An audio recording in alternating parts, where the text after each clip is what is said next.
Ladies and gentlemen, may I have your attention? Good morning.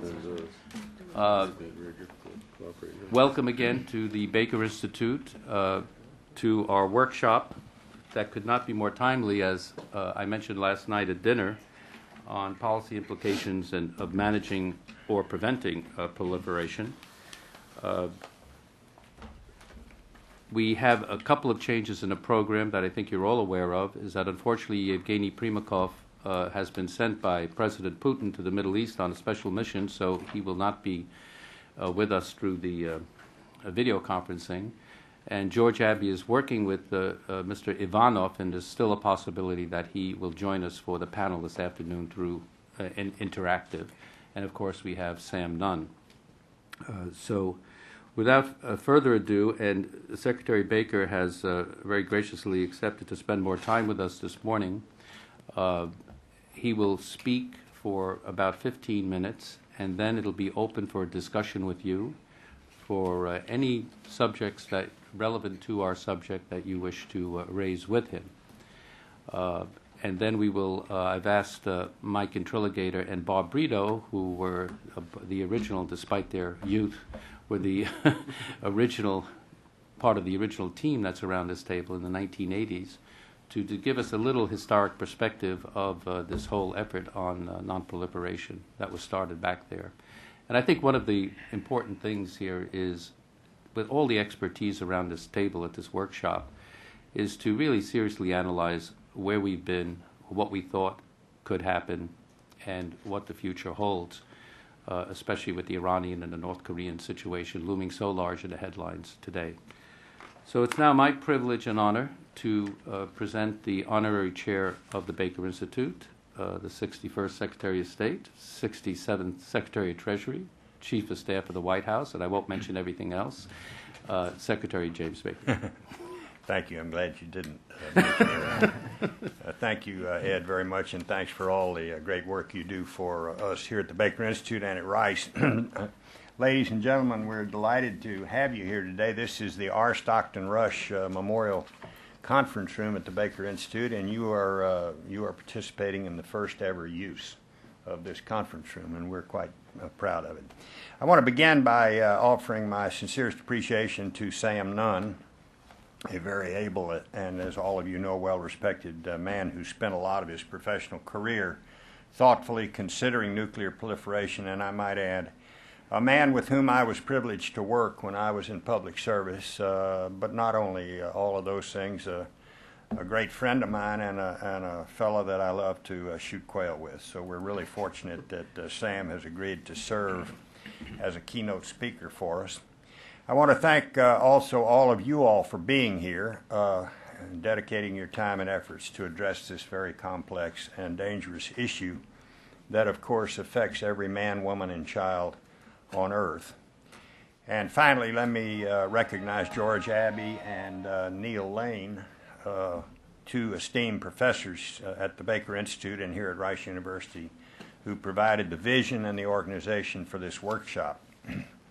Now, a nuclear non-proliferation workshop today, I think, is a very timely one. Some of you with us today attended a conference at Tulane University in 1982 that examined ways to manage proliferation in a world which at that time was dominated by the United States and the Soviet Union.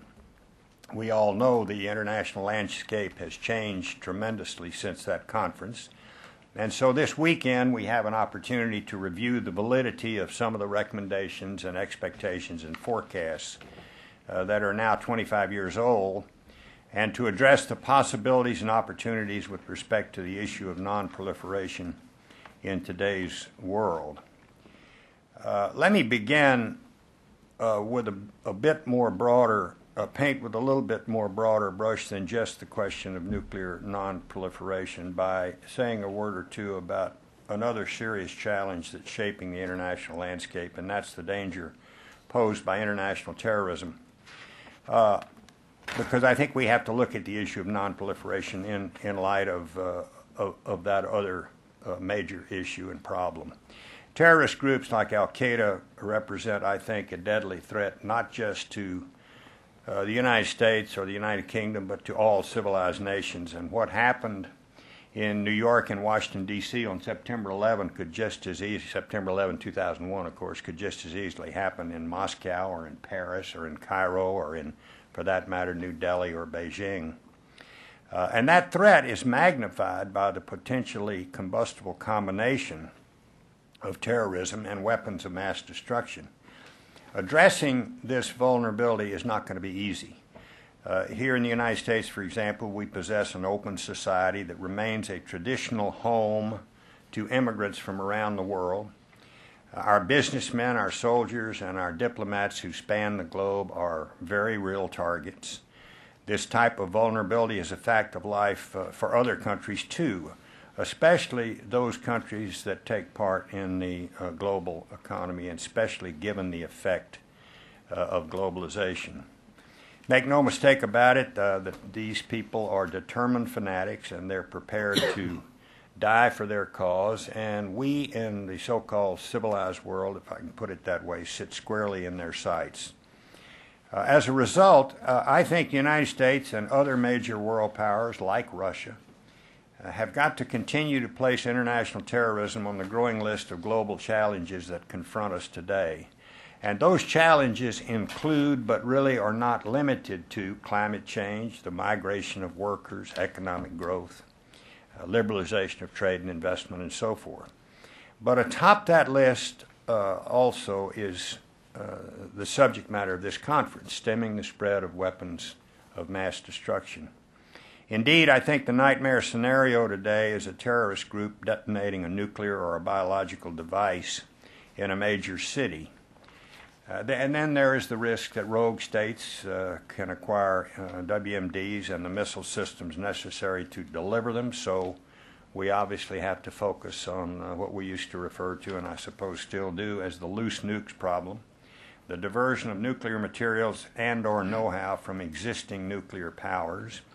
Given what's taking place as we speak here today, all you got to do is look at the television, pick up a newspaper. Given what's taking place in Pakistan, we understand the importance of focusing on that problem.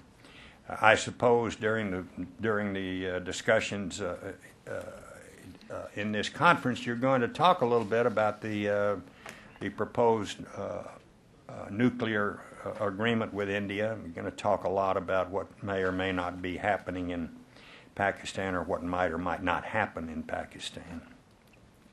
We got to focus on the loose nukes problem, because even if terrorists cannot develop weapons of mass destruction, they certainly remain capable of stealing or buying dangerous technologies and materials.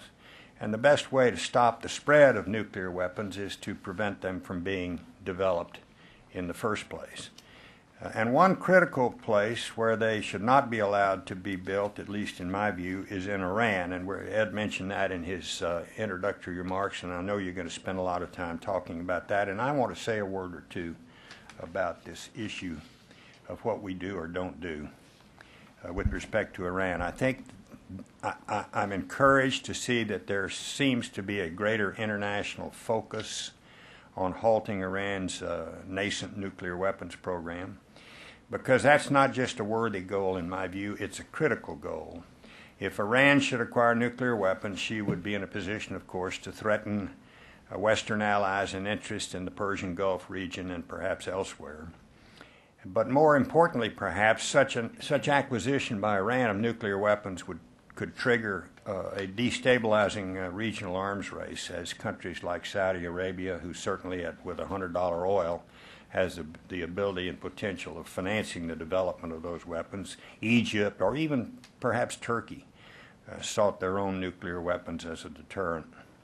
Complicating efforts to stop Iran from acquiring nuclear weapons are other issues, of course, that divide Tehran from the so-called West, and these include the situation with respect to Hezbollah in Lebanon, Iran's support for Hezbollah, its meddling in Iraq, and its appalling human rights record. Given the history with Tehran, going all the way back to 1979, any approach, I think, on this question is going to have to be hard-nosed, and by that I do not necessarily mean military, as I will point out here in a minute. But I think any approach has got to have not just carrots. You're not going to be able to get these people to abandon this potential program. You're going to also need some sticks. Again, those sticks don't have to be military. Even under the best of circumstances, this is going to be a very, very difficult negotiation. Any commitments that Iran makes are going to have to be verifiable anytime, any place, anywhere, and a positive outcome, in my view, is by no means certain. But I feel very strongly that we need to be prepared to talk. And that's why one of the fundamental recommendations of the Iraq Study Group report was that we should sit down and we should talk with Iran. As a matter of fact, we should talk to Syria as well. And we should do this not out of some abstract commitment to peace at any price or because we think talking per se is a strategy, which it isn't. We ought to do it because negotiations are in our own best interest. The alternatives here are just as in the case of North Korea, as Bob Gallucci knows very, very well, the alternatives here are not very pleasant. Either we see a passive acquiescence in Iran's nuclear program on the one hand, or spiraling tensions that would lead to a military strike against Tehran's enrichment facilities on the other. And either of those options, I think, are semi-grim when you take a look at them. Let me say just a quick word about military action. And I'm not privy any longer to the intelligence that, with respect to what is or is not doable in Iran, but I think Iran learned a big lesson when they took a look at what the Israelis did to the Osirak reactor in Iraq in 1981 or 2. I can't remember which of those two, 81. So they've hardened their facilities and they've moved them all around the country. I think that's a given.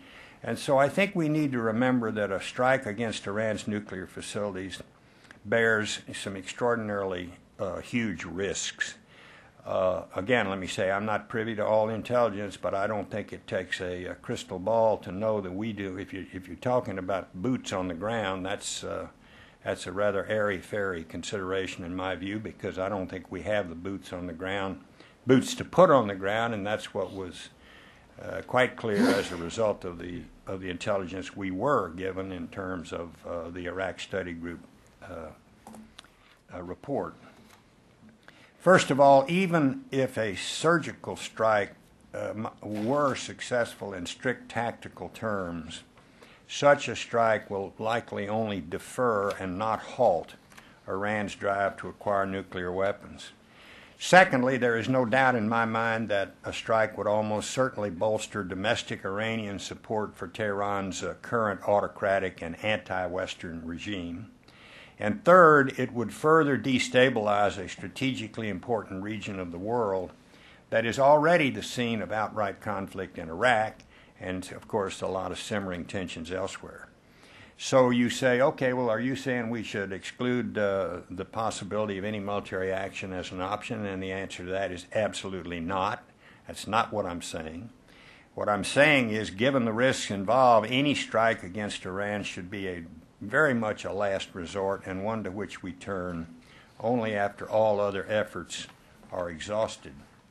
I think it is really important that we here in the United States do not permit ourselves to slip into premature action by perceived Iranian provocations. We need to avoid both appeasement and precipitous action. Now, even as we address the challenge posed by Iran's nuclear program, we need to forge a common Western policy towards the broader challenges represented by nuclear proliferation. In recent years, the focus has understandably been on the immediate threats posed by Tehran and Pyongyang. But I think we need to move beyond crisis management, and that will be one of the, I hope, goals and functions of this conference, to come up with some ideas and suggestions that permit us to move beyond crisis management. There's clearly broad scope, I think, in this area for international agreements, multilateral agreements, bilateral agreements, agreements aimed at confidence-building measures and at reduction in nuclear arsenals. recently some very highly respected figures in U.S. foreign policy, Henry Kissinger, George Shultz, Bill Perry, and Senator Sam Nunn, have gone further, and they've urged that we adopt a goal of a world free of nuclear weapons. They propose a sharp reduction and eventual elimination of current nuclear forces, and they call for a much strengthened global proliferation regime that would include both suspending the production of fissile material and phasing out the commercial use of highly enriched uranium. I happen to agree with with what they've proposed. I spent a fair amount of time with my friend George Shultz this summer talking about this. Colin Powell and I have both agreed to sign on to the initiative. And you'll hear more about it, I'm sure, this afternoon with Senator Nunn's remarks. The goals that he and these other senior American statesmen propose are admittedly very ambitious, but they do address the very real risk of letting ourselves drift into a dangerous new era of nuclear rivalry. And they do conform to ideals that have long been held by Western publics and Western leaders alike. We shouldn't forget my old boss Ronald Reagan, who dreamed of a world without nuclear weapons. But he was really only one of many, and that vision remains one that should continue to inspire us all, I think. That goal is not going to be easy. It's not going to be attained overnight. It's going to take years, not just years, it's going to take decades, actually, to achieve. Compounding the issue is what I expect will be a growing dependence on nuclear energy as an alternative to coal and other sources of energy that emit climate-changing gases. I think the sentiment is moving more and more in that direction, even here in the United States, and hopefully the day will come soon where we can consider realistically building some nuclear power plants. Finding a balance between the peaceful and aggressive uses of nuclear power is going to require agreement not just among Western nuclear powers like the United States and the United Kingdom, but also among countries as diverse as Russia and China and India. I think it's worth the effort, as difficult as the effort is, and it is going to be difficult, but I think it's worth it, and I think we ought to begin now. In saying that, I'm reminded of a story that President Kennedy used to tell.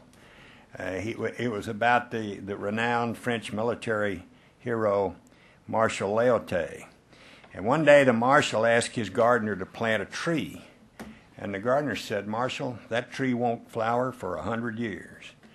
To which the marshal replied, "Well, in that case, plant it this afternoon." So, I see this as a time, I really do see this as a time of great opportunity and acute risk. The United States and other like-minded countries are going to have to address the global challenge of nuclear proliferation. We are not moving in the right direction in terms of proliferation. I think back to my time as Secretary of State, and there's been a substantial amount of nuclear proliferation since those relatively recent times 15 years ago.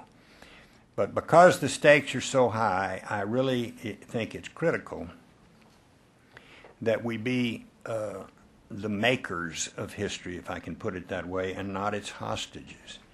Discussions like the ones that are going to occur here today and tomorrow can play a very important role, I think, in making that history a positive one. Hopefully they will germinate the seeds of ideas that can be planted and nurtured into tall trees that shield us from the threat of a nuclear holocaust. So let me conclude these opening remarks by wishing you the best of luck during your deliberations, and thank you again for joining us here at the Baker Institute for this workshop. Thank you.